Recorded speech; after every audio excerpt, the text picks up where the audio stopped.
Todo cambió el 31 de octubre de 1517. Por eso el mundo entero celebra los 500 años de la Reforma Protestante. ¿Por qué la Iglesia Católica Romana del siglo XVI necesitaba una reforma? ¿Contra qué se protestaba? Para responder a estas preguntas, necesitamos volver a los inicios de la Iglesia cristiana. Durante sus 3 primeros siglos de existencia, la Iglesia cristiana creció en los márgenes de la sociedad romana.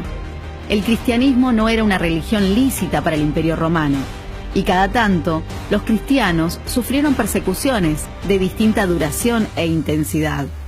No era fácil ser creyente en aquellos días. Las personas que se sumaban a la Iglesia tenían una verdadera experiencia de fe y un compromiso firme con el Señor. Pero la situación dio un giro drástico cuando en el 313 el emperador romano Constantino legaliza la fe cristiana y le concede muchos beneficios. Lo que para la Iglesia de aquel tiempo pareció ser la mejor de las noticias, pronto tendría consecuencias inesperadas. Los emperadores cada vez tuvieron más influencia en la Iglesia y muchas personas comenzaron a unirse a ella solo para disfrutar de los beneficios terrenales que el imperio ahora concedía a los cristianos.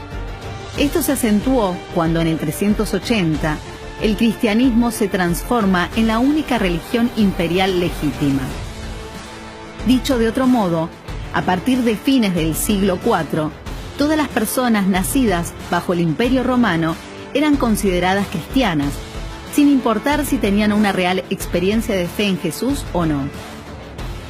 Obviamente, este cambio afectó enormemente la Iglesia, especialmente en cuanto a su pureza. Tristemente, las ambiciones desmedidas, el abuso de poder, la corrupción y toda clase de inmoralidad se fueron haciendo cada vez más comunes en su seno. Claro que en la Iglesia también había muchas personas que eran creyentes de verdad, y varias de ellas buscaron distintos caminos para devolver a la Iglesia a su senda. Así aparece en la historia Martín Lutero. Lutero era un monje alemán que estaba bastante frustrado con lo que venía sucediendo en la Iglesia. Pero no fue hasta 1517 que para Lutero la gota rebalsó el vaso. El Papa León X, Giovanni di Lorenzo de Medici, se había propuesto remodelar la Basílica de San Pedro en Roma.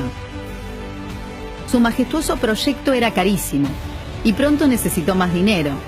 Para recaudarlo tuvo una idea: vender indulgencias. ¿Qué eran las indulgencias?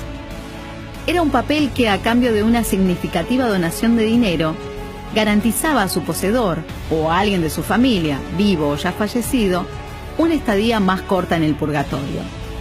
¿Y qué mejor momento para salir a vender indulgencias que cuando se aproximaba el Día de los Muertos?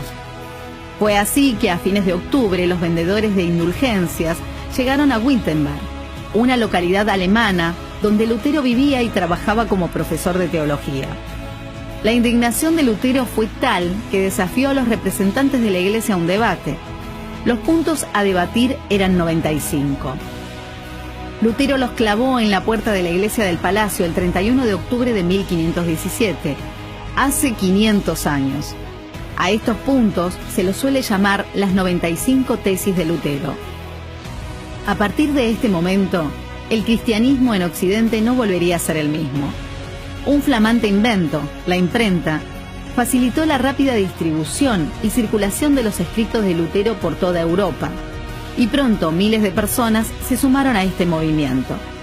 Así se originó la Iglesia Luterana, y luego nacieron otras iglesias protestantes y evangélicas.